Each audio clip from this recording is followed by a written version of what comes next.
Bonjour à tous, bienvenue dans cette nouvelle vidéo. Aujourd'hui, je vais continuer à vous parler de produits naturels et de soins du corps. Dans ma dernière vidéo, je vous avais parlé de toute une série de produits que j'utilisais comme les savons solides, le shampoing solide, le déodorant solide ou encore des soins pour les cheveux avec des huiles, etc. Mais c'était tous des produits qui n'ont qu'une utilisation et donc ça fait que vous devez acheter toute une série de produits. Alors qu'aujourd'hui, je vais vous présenter 3 produits naturels multi-usages, donc qui peuvent être utilisés pour plein de choses différentes et qui ont plein de propriétés intéressantes. Et on va commencer avec l'argile. L'argile, c'est en fait de la matière rocheuse. C'est un produit qui existe comme ça dans la nature, qui n'a pas été fabriqué par l'homme, donc qui est vraiment naturel. Il en existe plusieurs sortes. Il y a des argiles vertes, blanches, rouges, roses. Et moi, je vais vous parler que d'un seul type, l'argile blanche en poudre. À mon avis, vous trouverez cette marque-là souvent. Moi, je l'achète dans les magasins bio. Et ça coûte genre 5 €. Ouh là là! La première utilisation que j'en fais, c'est pour fabriquer mon dentifrice maison. Je vais vous montrer la recette maintenant. Donc je prends un petit contenant, vous pouvez prendre ce que vous voulez comme contenant. Moi je prends un petit comme ça parce qu'il est facile à transporter. Donc le dentifrice il va être à base d'argile. Donc vous allez remplir votre contenant plus ou moins les 3/4 avec de l'argile. Alors pourquoi j'utilise l'argile blanche pour les dents? Tout d'abord parce que l'argile c'est que des minéraux en fait. Et du coup ça va permettre de reminéraliser l'émail de vos dents. Ensuite, c'est un produit qui est très doux et qui a un pH neutre, ce qui fait que ça va pas du tout attaquer vos gencives ou quoi. Vous allez pas, enfin, pour les personnes qui ont souvent les gencives qui saignent quand ils se brossent les dents ou quoi, ça permet d'éviter ça. Aussi, elle a des propriétés abrasives, ça veut dire qu'elle va vraiment venir polir et nettoyer vos dents et laisser des dents blanches. Moi franchement je l'adore comme dentifrice, je trouve que ça fonctionne super bien. C'est même agréable à utiliser comme dentifrice parce que c'est blanc, c'est pas une couleur bizarre ou quoi, c'est pas comme si c'était de l'argile verte. C'est une texture qui se rapproche de dentifrice dont on a l'habitude. Elle mousse même un peu et franchement j'adore ce dentifrice. On va venir ajouter une pincée de bicarbonate de soude, pas trop parce que le bicarbonate de soude c'est bon pour les dents mais à petite dose. Donc moi je mets juste une petite pincée pour cette quantité là. Et ensuite on va rajouter le troisième et dernier ingrédient, c'est l'huile essentielle de menthe poivrée. Ça c'est un produit dont je reparlerai à la fin de cette vidéo. Donc c'est une huile essentielle, on peut la trouver dans tous les magasins bio. Et alors on va mettre juste une goutte. Donc j'en ai mis 2, c'est pas grave. Dans le dentifrice et ça c'est juste pour le goût. Ça va venir donner vraiment un goût de menthe assez fort à votre dentifrice et ça va permettre de vous laisser une haleine bien fraîche. Je trouve que c'est vraiment agréable. C'est comme si vous utilisiez un dentifrice traditionnel à la menthe, quoi. C'est exactement le même goût et vous pouvez le conserver longtemps. Le dentifrice, moi je le garde celui-là pendant des semaines et l'odeur de menthe elle part pas. Comme ça vous êtes sûr d'avoir une haleine bien fraîche. Donc ça c'était pour le dentifrice. Et maintenant on va parler de l'argile sur la peau. Parce que l'argile elle a des propriétés très intéressantes pour la peau. Moi j'utilise en masque pour le visage parce qu'elle a des propriétés assainissantes. Donc elle va venir aider pour tout ce qui est boutons, acné. Elle a des propriétés anti-rides. Et aussi elle est hydratante. Et je vais venir faire un masque pour le visage 1 à 2 fois par semaine. Donc pour faire le masque c'est super simple. Il suffit de prendre un peu d'argile, 1 ou 2 cuillères. De mélanger avec un tout petit peu d'eau jusqu'à ce que ça fasse un genre de pâte, puis vous venez mettre sur votre visage, vous attendez que ça sèche, ça prend quelques minutes, et puis vous rincez, et vous pouvez faire ça 1 à 2 fois par semaine. Ensuite, la troisième et dernière utilisation que moi je fais régulièrement de l'argile, c'est que j'en mets dans mon bain. Quand je me fais couler un bain, je mets un peu d'argile, je calcule pas vraiment, des fois j'en mets un tout petit peu, des fois j'en mets beaucoup, parce que ça va permettre que l'argile agisse sur la peau de tout mon corps, parce que c'est pas bon que pour la peau du visage, c'est bon pour la peau de manière générale, aussi la peau de votre corps. Ça laisse une peau vraiment douce, je trouve que c'est vraiment agréable. Et puis même, je trouve que la texture du bain est agréable quand il y a de l'argile dedans. L'eau est un peu lactée, comme ça, un peu blanche. Ça, je trouve ça déjà agréable. Et puis aussi, en plus, si vous en mettez dans votre bain et que vous mettez vos cheveux, c'est aussi bon pour les cheveux. Donc voilà, c'est un peu plusieurs bienfaits en même temps en l'utilisant dans le bain. Après, il faut juste penser à vous rincer vite fait à l'eau claire pour pas rester avec de l'argile sur la peau. Donc ça, c'était pour l'argile. Alors l'argile, elle a encore plein d'autres propriétés, elle est désinfectante, antiseptique, anti-inflammatoire, cicatrisante. Elle a plein de propriétés hyper intéressantes. Et l'argile verte aussi, dont je parle pas aujourd'hui, mais ça m'est déjà arrivé de faire des cures d'argile verte où j'en buvais tous les jours avec de l'eau. Ça va venir vraiment purifier, nettoyer tout votre système digestif. Enfin, l'argile, c'est plein de ressources. Mais je vais pas parler de tout aujourd'hui. Et maintenant, je vais vous parler du deuxième produit, c'est l'huile de coco. L'huile de coco, j'en avais vite fait parler dans ma dernière vidéo, j'avais dit qu'on pouvait l'utiliser pour protéger les pointes, genre que moi j'en mettais un peu sur mes pointes de cheveux pour les protéger, donc ça, oui, c'est une utilisation que je fais régulièrement. Ensuite, la deuxième utilisation, vous pouvez l'utiliser comme démaquillant. C'est vraiment le meilleur démaquillant que je connaisse. Il suffit d'en mettre un tout petit peu sur un coton, ça démaquille super bien. Et en plus, c'est super doux comme produit, il n'y a aucun produit chimique, donc c'est pas comme un démaquillant liquide avec beaucoup de produits chimiques qui va un peu vous agresser. Au contraire, elle a des propriétés apaisantes, hydratantes et réparatrices, donc ça va au contraire faire vraiment que du bien à votre peau. Et vous ne devez pas rincer après, justement ça va. C'est comme si vous aviez démaquillant et crème hydratante en même temps, et enfin plein de soins en même temps.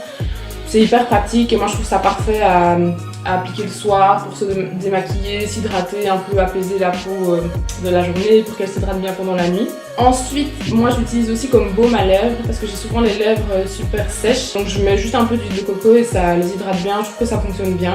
Ensuite, vous pouvez aussi l'utiliser sur les coups de soleil.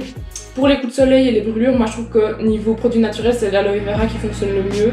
Mais on n'en a pas toujours à portée de main, donc quand j'en ai pas et que j'ai des coups de soleil, je mets un peu d'huile de coco. Elle permet d'hydrater, de nourrir en profondeur et aussi elle contient des vitamines qui accélèrent la régénération de la peau. C'est pour ça qu'elle est utile pour tout ce qui est coups de soleil, brûlures, cicatrisation des tatouages, cicatrisation de manière générale. Elle peut aussi soulager l'eczéma et les bleus, donc vous voyez qu'elle est vraiment utile pour tout ce qui est petits problèmes de peau, petites blessures, choses comme ça. Ensuite, dans un autre registre, vous pouvez aussi l'utiliser comme huile de massage. Moi je trouve qu'elle a vraiment la bonne texture, qu'elle est en plus la bonne odeur et tout pour une huile de massage.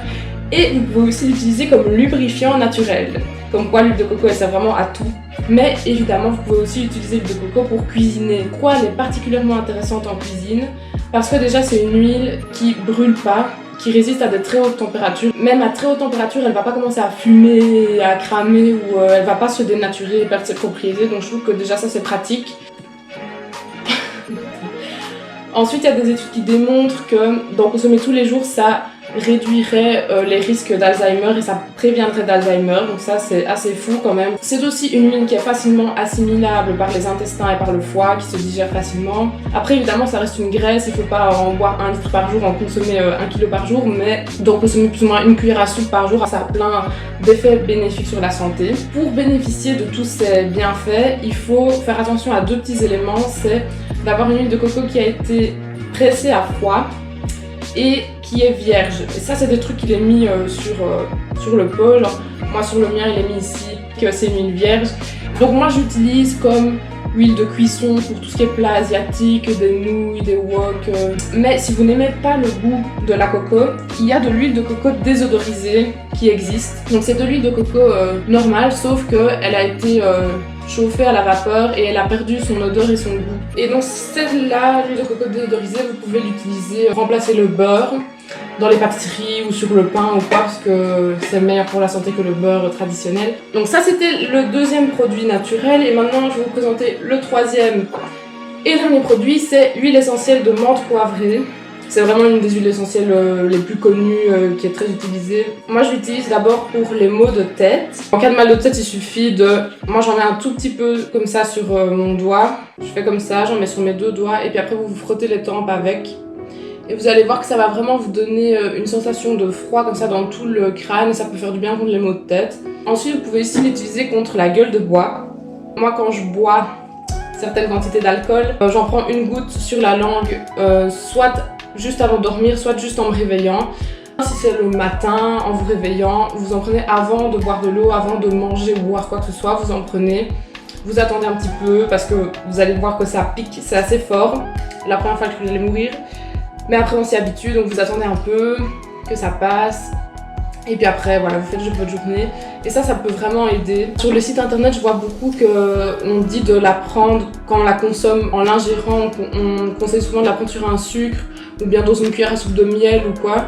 Mais moi j'ai pris l'habitude de la prendre comme ça sans rien. J'ai pas envie de consommer du sucre ou du miel comme ça, je préfère prendre juste l'huile. Mais donc ça c'est à vous de voir ce que vous préférez. Vous pouvez aussi l'utiliser, ce qui est un peu en lien, contre les nausées. Par exemple pour le mal de transport, si vous êtes en voiture ou en bateau et que vous avez le mal de mer, n'est-ce pas? Et ben vous pouvez en prendre aussi une goutte sur la langue et ça va venir un peu vous rafraîchir comme ça et ça aide contre les nausées. Ensuite elle est aussi bonne pour certains troubles digestifs. Si vous mangez un truc et que vous sentez que vous allez avoir du mal à digérer ou quoi, vous pouvez aussi, encore une fois, en prendre une goutte sur la langue et ça va venir aider à la digestion. Elle a aussi des propriétés antidouleurs. Pour ce qui est par exemple douleurs musculaires comme des courbatures, pour ça il faut la mélanger avec une autre huile, par exemple de l'huile d'amande, même de l'huile d'olive, de l'huile de coco, avec une huile qui n'est pas une huile essentielle quoi. Vous en mettez une goutte dans une certaine quantité d'huile, la quantité que vous voulez en fonction de où vous voulez en mettre, et vous venez faire un massage si vous avez des courbatures ou une douleur musculaire. Elle peut aussi aider contre les douleurs de piqûres d'insectes. Là aussi pareil, il faut la diluer dans une autre huile dans ce cas-là. Et moi j'utilise aussi l'hiver quand j'ai des rhumes. Pour le nez bouché, moi j'en mets un tout petit peu sur mon doigt et je viens en mettre un petit peu ici. Et ça vient un peu dégager. Vous pouvez aussi en mettre une goutte sur un mouchoir par exemple, parce que voilà, l'odeur de menthe ça aide toujours pour ce genre de problème là. C'est une huile qui présente pas de risque particulier. Après ça reste une huile essentielle, donc c'est un produit assez fort. Donc ne l'utilisez pas n'importe comment. Si vous voulez en faire une utilisation, renseignez-vous avant et n'en mettez pas trop, ne commencez pas à boire tout le truc. Encore une fois, plein de propriétés différentes mais super intéressantes, et donc moi c'est un produit que j'ai toujours avec moi et que comme ça, si j'ai que ce soit un problème de digestion, le mal de transport, la gueule de bois, enfin pour plein de petits problèmes qui arrivent à tout le monde, et ben ça peut aider, donc je trouve que c'est toujours utile de l'avoir avec soi. Ça c'était pour les 3 produits naturels que je voulais vous présenter aujourd'hui, et maintenant j'aimerais bien faire un petit point pour parler de minimalisme, parce que pendant ces 2 vidéos je vous ai présenté beaucoup de produits différents, plein de produits solides, plusieurs huiles végétales. Maintenant je vous ai encore présenté 3 trucs, et je voudrais quand même dire que dans tous ces produits que je vous ai présentés, les 3 quarts sont pas nécessaires pour avoir une bonne hygiène. Les seuls produits qui sont vraiment nécessaires, qu'il faut vraiment utiliser, c'est un dentifrice et peut-être un peu de bicarbonate de soude comme déodorant. Donc si vous, votre but c'est d'être dans une démarche de minimalisme et d'utiliser le moins de produits possible, votre peau elle n'a pas besoin de savon, vous pouvez très bien vous laver à l'eau, il y a plein de gens qui le font. Pareil pour les cheveux, vous n'avez pas besoin de shampoing, même si vous avez des longs cheveux, pour avoir des cheveux propres. Si vous restez longtemps sans utiliser de shampoing, que vous lavez juste à l'eau, vos cheveux vont s'habituer et à la fin, après genre 1 mois ou 2, ils vont être propres. Si vous ne me croyez pas, allez voir sur internet, il y a plein de gens qui font ça et qui expliquent leur démarche et qui montrent comment ça se passe pour eux et qui s'en sortent très bien sans utiliser de savon, de shampoing et tout. Et après, tout ce qui est huile végétale, soins, masque, hydratation, tout ça, c'est des choses que moi j'aime bien faire parce que j'aime bien prendre du temps pour prendre soin de mon corps et que j'adore aussi découvrir des produits naturels, leurs propriétés et tout. C'est un peu un truc qui me passionne et que j'aime faire. Mais si vous, c'est pas votre délire et que vous vous en foutez un peu de faire des masques et de bien vous hydrater la peau et tout, vous pouvez très bien ne pas le faire. Et je trouvais ça juste important de dire que déjà, premièrement, il n'y a pas que les shampoings, les savons de grande surface qui existent, il y a aussi des produits naturels, des produits alternatifs, plus respectueux de l'environnement et de votre corps qui existent. Et il y a aussi la possibilité d'utiliser beaucoup moins de choses qui existent. Donc voilà, à travers ces 2 vidéos, c'est ça que je voulais faire passer comme message. Donc voilà, je vous laisse avec ça. Je vous dis à bientôt pour une prochaine vidéo. Portez-vous bien. Bisous!